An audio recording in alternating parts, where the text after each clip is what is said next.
Hello and welcome back. Raisin is. Oh no! Ray! Okay. Move, baby. Move it. Okay. You want to sit on my lap? Move! No, you gotta go over there. Go sit down. Go on, honey. Go sit down. I wonder what this sounds like. He is rubbing all over the microphone. Okay. You want to get over here? Okay. Come here. Step down. Raisin, this is a mess. Come here. Okay.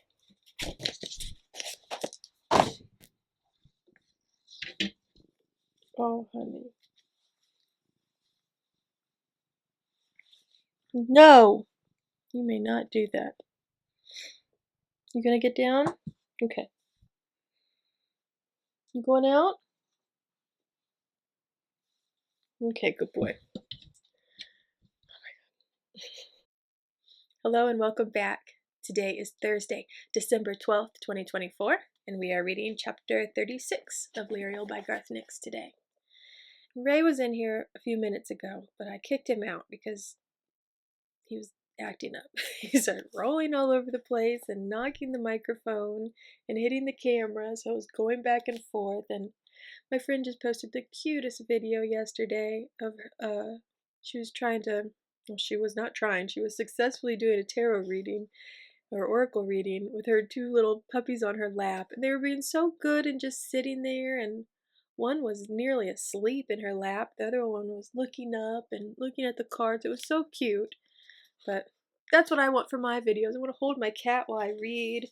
I want him to make cute faces at you and do sweet things, but he doesn't know how to act. So there might be some more teaching in the works next year, so Ray can be in more videos. But until then, we're reading chapter 36 today. It is a beautifully cold, freezing cold day outside. It's bright. You can kind of see the light coming in the window. I can't get it all. There's like a gradation of purple behind us, but it's very bright outside. It snowed last night again. It was so windy. I was worried the roof was going to come off the house. Sometimes the wind blows just right and it will like shake our gutters, and it sounds like there's a like orchestra of horns outside blowing. Like if you've ever read stories about angels descending from heaven and blowing their horns, and like their terrible powerful boom, like that's what it sounded like outside last night for like just a little while. But I'm always so afraid that the roof is gonna blow off the house like Wizard of Oz. So that didn't happen. Everything's fine, of course. But anyways, let's get to reading. Alright, let's get started. Chapter 36. A Denizen of Death. A few seconds after Lirael noticed the silence of the first gate, the sound of the crashing water resumed. Whatever had stilled it had passed through, and was now in the first precinct of death, with Lirael. Lirael peered into the distance, unable to see anything moving. The gray light and flatness of the river made it hard to work out distances, and she had no idea whether the first gate was as close as it sounded. She knew it was marked by a veil of mist, and she couldn't see it. To be on the safe side, Lirael drew both sword and pipes, and took several steps towards life, till she was close enough to feel its warmth at her back. She should cross now, she knew, but a daredevil curiosity gripped her and kept her there, the urge to see, albeit briefly, a denizen of death. When she did see the first signs of it, all her curiosity was gone in an instant, replaced by fear. For something was approaching under the river, not upon it, a V of ripples heading straight for her, moving swiftly against the current. Something large and hidden, able to cloak itself against her senses. She hadn't felt its presence at all, and saw the ripples purely by chance, as a result of her own caution. Instantly, she felt for life again, but at the same time, the V exploded into a leaping figure, a shape of fire and darkness. It held a bell that rang with power, fixing her on the very border of life and death. The bell was Sereneth, Lirael somehow knew, recognizing it deep in her bones as the bell's fierce power fought against her straining muscles. But a raw Sereneth, one that was not partnered with charter magic, as in her pipes or in Abhorsen's bells. There was more power here, and less art. It had to be the bell of a free magic sorcerer. A necromancer! She could feel the wielder's will behind the bell, seeking domination of her spirit, an implacable force of hatred beating down on her own pathetic resistance. Now Lirael saw the wielder clearly, despite the steam that eddied around his body as if he were a hot iron plunged into the river. It was Hedge, the necromancer from the vision the twins had shown her. She could feel the fires of free magic that burnt in him, defeating even the chill of death. "Kneel before your master," commanded Hedge, striding towards her, the bell in one hand, a sword burning with dark, liquid flames in the other. His voice was harsh and cruel, the words infused with fire and smoke. The necromancer's command struck at Lirael like a blow, and she felt her knees unlock, her legs beginning to crumple. Hedge already had her in his power, the deep commanding tone of Sereneth still ringing in her ears, echoing inside her head, a sound she couldn't dislodge from her mind. He came still closer, the sword raised above his head, and she knew that it would soon fall upon her unprotected neck. Her own sword was in her hand, the charter marks burning like golden suns as Nehema reacted angrily to the free magic menace that approached. But her sword arm was locked at the elbow by her enemy's will, held in place by the terrible power of the bell. Desperately, she tried to pour strength into her arm, to no avail. Then she tried to reach into the charter, to draw forth a spell, to blast the necromancer with silver darts or red gold fire. "Kneel!" the necromancer commanded again, and she knelt, the cold river clutching at her stomach and breasts, welcoming her in its soon-to-be permanent embrace. The muscles in her neck twitched and stood out in cords as she fought the compulsion to bend her head. Then she realized that by giving in, just a little, she could bend her head down, enough so her lips could touch the panpipes held in her frozen left hand. So she submitted, too quickly, lips meeting silver with bloody force, not even knowing which pipe would sound. At the worst, it would be a Astario, and then she would take the necromancer with her into the deeper realms of death. She blew as hard as she could, forcing all that remained of her will into directing the clear note that cut through the echoing remnants of the necromancer's bell. The pipe was Kibith. The sound struck Hedge as he swung for a beheading blow. It caught his feet with joyful trickery, spinning him around completely. His sword stroke swung wide, high above Lirael, and then Kibith was walking and dancing him like a drunken fool, sending him cavorting towards the first gate. But even surprised by Kibith, his will and Sereneth fought to hold Lirael as she tried to throw herself back into life. Her arms and legs felt like clumsy sacks of earth, the river like quicksand, trying to suck her under. Desperately, she pushed to free herself, reaching towards life, reaching for the day, for the dog, for everything she loved.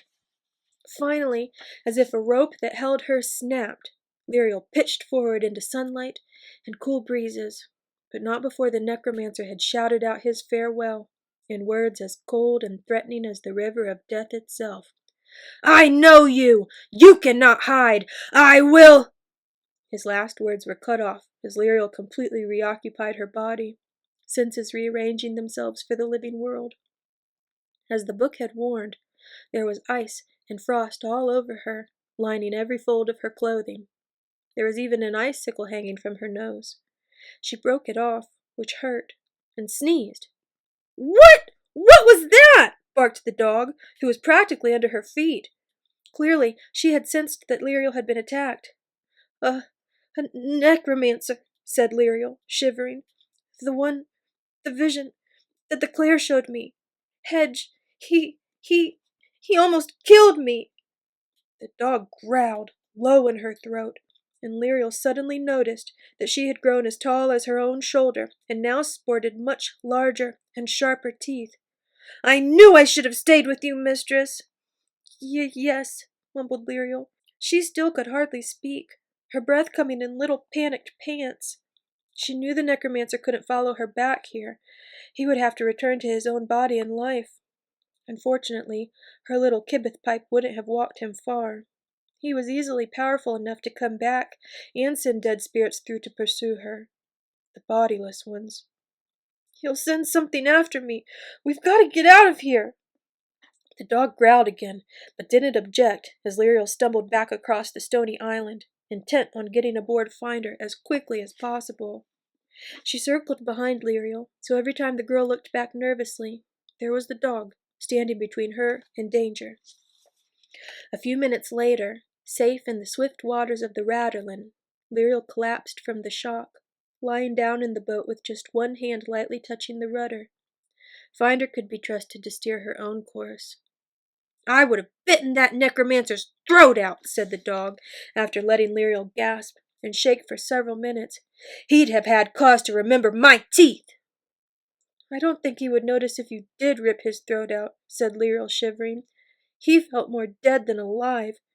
He said, I know you, she continued slowly, looking up at the sky, angling her face back to catch more of the sun, delighting in its blessed heat upon her still frosted lips and nose.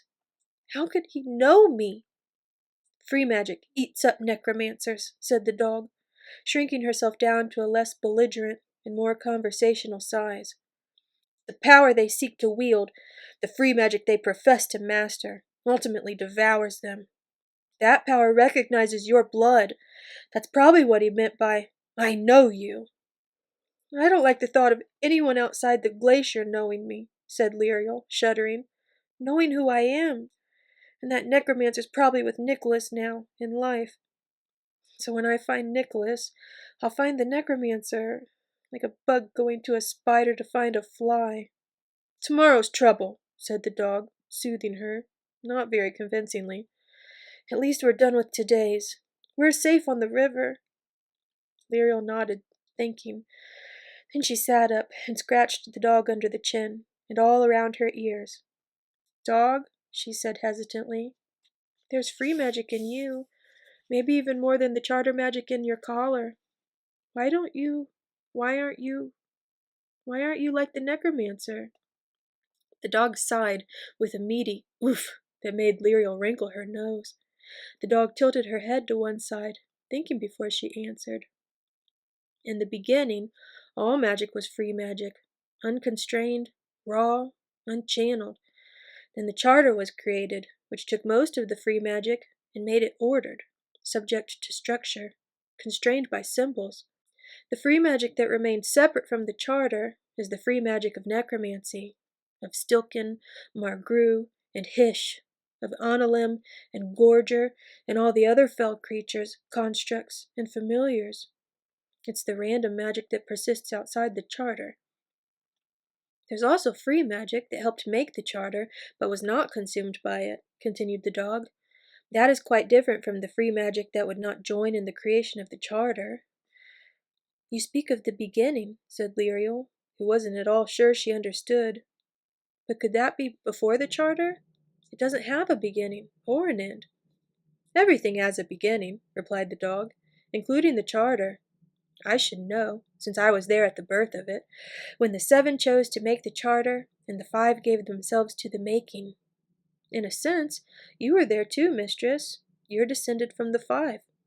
The 5 great charters? Asked Lirael, fascinated by this information. I remember the rhyme about it. It must have been one of the first things we memorized as children.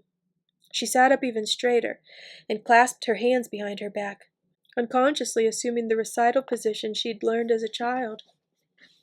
5 great charters knit the land, together linked, hand in hand, 1 in the people who wears the crown, 2 in the folk who keep the dead down, 3 and 5 became stone and mortar, 4 sees all in frozen water. Yes, said the dog, a good rhyme for pups to learn. The great charters are the keystones of the charter.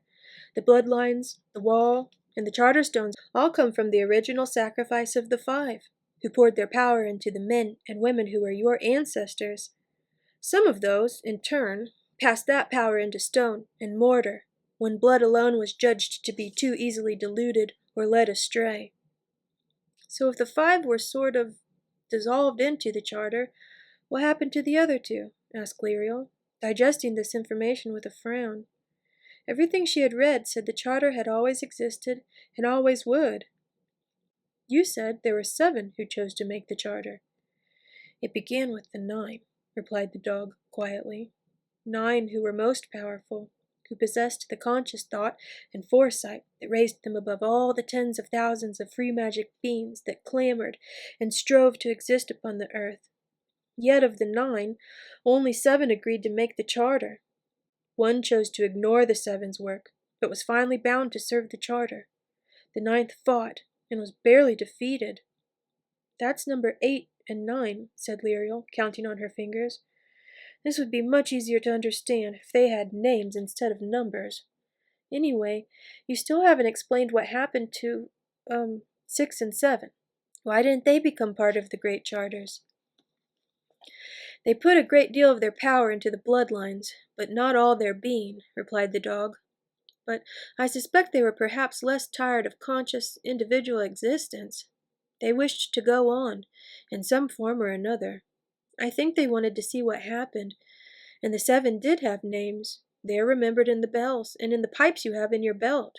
Each of those bells has something of the original power of the 7, the power that existed before the charter. You're not one of the 7, are you? Asked Lirael, after a moment of anxiety-laden silence. She couldn't imagine that one of the creators of the charter, no matter how much power it had given away, would condescend to be her friend, or would continue to do so once its true loftiness had been established. I am the disreputable dog, replied the dog, licking Lirael's face. Just a leftover from the beginning, freely given to the charter, and I'll always be your friend, Lirael. You know that. I guess I do, replied Lirael doubtfully. She hugged the dog tight, her face pressed into the hound's warm neck. I'll always be your friend, too. The dog let Lirael keep on hugging, but her ears were pricked, listening to the world around them. Her nose kept sniffing the air, trying to get more of the scent that had come back from death with Lirael. A disturbing scent, one the dog hoped was purely from her own imagination and long memory, because it was not the smell of just one human necromancer, no matter how powerful. It was much, much older and much more frightening. Lirael stopped hugging when the dog's wet smell began to overcome her, and she moved back to take the tiller. Finder kept steering herself, but Lirael felt a surge of welcome recognition as charter marks blossomed under her hand, warm and comforting after the chill of death. We'll probably see the Sindel fairy later today, remarked Lirael, her brow furrowing as she recalled the maps she had rolled, unrolled, catalogued, and repaired in the library. We're making good time. We must have come 20 leagues already. Towards danger, said the dog, moving aft to plop down at Lirael's feet. We mustn't forget that, mistress. Lirael nodded, thinking back to the necromancer and death. It seemed unreal now, out in the sunshine, with the boat sailing so cheerfully down the river. But it had been all too real then, and if the necromancer's words were true, not only did he know her, he might know where she was going. Once she left the Readalong, she would be relatively easy prey for the necromancer's dead servants. Perhaps I should make a charter skin soon, she said. The barking owl, just in case. Good idea, said the dog, slurring. Her chin was propped on Lirael's foot, and she was drooling profusely. By the way, did you see anything in the dark mirror? Lirael hesitated. She'd momentarily forgotten. The vision of the past had been put out of her mind by the necromancer's attack. Yes. The dog waited for her to go on, but Lirael was silent. Finally, the hound raised her head and said, So you are a remembrancer now. The first in these last 500 years, unless I am mistaken. I suppose I am, said Lirael, not meeting the dog's eyes. She didn't want to be a remembrancer, as the book called someone who saw into the past. She wanted to see into the future. And what did you see? Prompted the dog. My parents. Lirael blushed as she thought again of how close she had come to seeing her parents making love. My father. Who was he? I don't know, replied Lirael, frowning. I would recognize a portrait, I think, or the room that I saw. It doesn't really matter anyway. The dog snorted, indicating that Lirael hadn't fooled her one bit. Obviously it mattered a lot, but Lirael didn't want to talk about it. You're my family, said Lirael quickly, giving the dog a quick hug. Then she stared deliberately ahead at the shining waters of the Raderlin. The dog really was her only family, even more than the Claire she had lived with all her life. They had shown she would never be truly one of them, she thought, as she tightened her headscarf, remembering how the silk had felt against her eyes. Families did not blindfold their own children. And that is the end of chapter 36. That was good. I cannot wait to read on. I want to keep reading, but I'm not going to. I will post chapter 37 tomorrow at 8 p.m. Eastern Standard Time. Little sneak peek. Tomorrow's chapter is called A Bath in the River. Anyways, I hope you enjoyed that reading. I hope you have a wonderful rest of your day. If you enjoyed it, I would love it if you would like, comment, and subscribe. And until tomorrow, I hope you enjoy the rest of your day. Eat something good. Stay warm or stay cool wherever you are in the world. And I feel like there was something else I wanted to say, as usual.